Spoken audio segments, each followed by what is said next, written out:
Hello, this is Victor, StoryMercedes.com. This is a quick video for Randy, Pennsylvania. Okay, Randy, so I just got the car today, so here it is.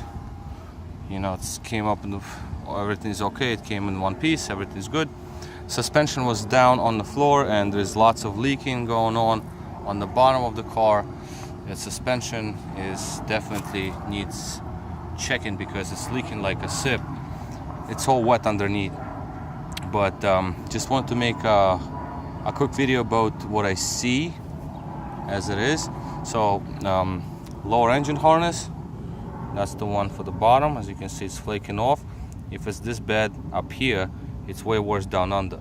I also wanted to check the e-gas module before I go through throttle bodies because I want to make sure it's alive, so I'm going to put it on my car and test it.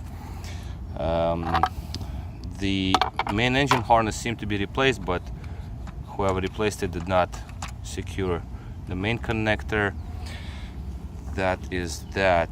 The suspension reservoir was filled up, overfilled, but once we got it unloaded off the trailer, it went all the way down, so there's definitely a leak going on. The engine itself, let's take a look. Oh wow, this engine is really clean, man. Look at that. It's like silver color. That means that whoever had it changed oil on time. That is a good sign. There's no yellowing going on. Yes, right, so that's the throttle body that you installed. These are the bare cables for mass airflow sensor that will have to be repaired.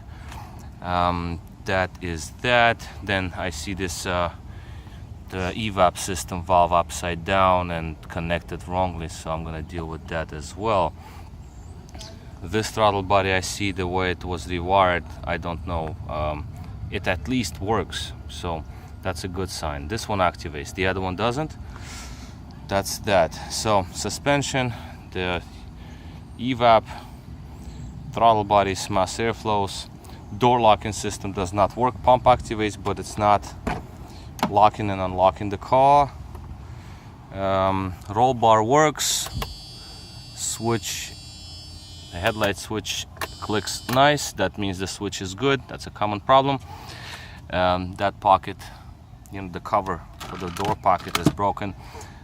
That is that. So what else? So far, I mean, I tried the roof. It started to activate, so the controller works, but I can hear a leak somewhere. It's like started to leak, so I shut it off. I just basically, well, I cannot open the trunk, so I basically heard it trying to squirt out fluid and I stopped it. I don't know what happened here. It's just like a patch. But this roof is a replacement roof because the original one has a little tiny little spoiler and it's missing on this one, so this is definitely a replacement. A recent one, well, maybe not recent, but it is definitely a replacement because it looks pretty good. The material is nice except for that rip over there. The windows, the plastics are nice. Well, obviously the seat, I mean, that's a common thing, not a big deal. This cushion comes off, this cushion comes out. It's very easy actually to remove them. Right, so blower motor on the fan seemed to be working on the HVAC system, although I did not check HVAC system because I cannot run it for too long. The way it runs pretty bad, so I do not want to stress the engine too much. So the first thing, like I said, first thing I'm doing is I'm taking the e-gas module, testing the e-gas module, make sure it's alive. Then after that, I'm going to look into the secondary throttle body that's in the trunk and see what's going on with that. Once throttle situation is sorted, then there will be two other major issues. Obviously, it's a suspension leak unless you want to do it yourself, but I don't know, it's just like pretty bad. I mean, it just, when the car came, it was on the floor up front. The front was just completely deflated, like the whole suspension went down. Second thing obviously would be mass airflow wiring sensors. I mean, mass airflow sensor wiring, that's 100% to be done.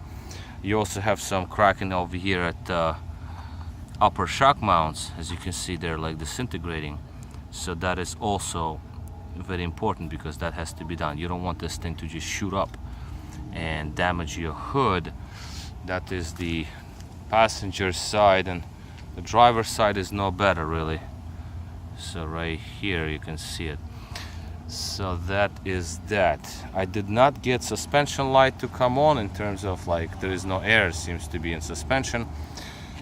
So that means the power steering angle sensor is good, and suspension overall is good, except for the leak. So that has to be taken care of. And so far so good. So we got mass airflow throttles, suspension, e-gas module, door lock pump, roof. It's up to you. I mean, whatever's leaking, if you want to rebuild it, you want me to do it, or you want to do it yourself, that's fine. Either way.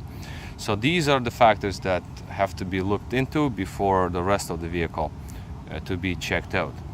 So again, this is just a quick update, just so you know that I received it, and I'll just leave it over here until probably the weekend, so I will have space down the street. I got other Mercedeses all the way over there, so once I have space there, I'll bring it closer to my home, so it's gonna sit by my home, and work on it then. The only thing I have a problem with is that because it's leaking, I don't want to have a huge puddle in front of the house, so therefore I want to maybe do something. I mean, I'll figure this out. First things first. All right, so this is going to be the end. This is going to be the first part.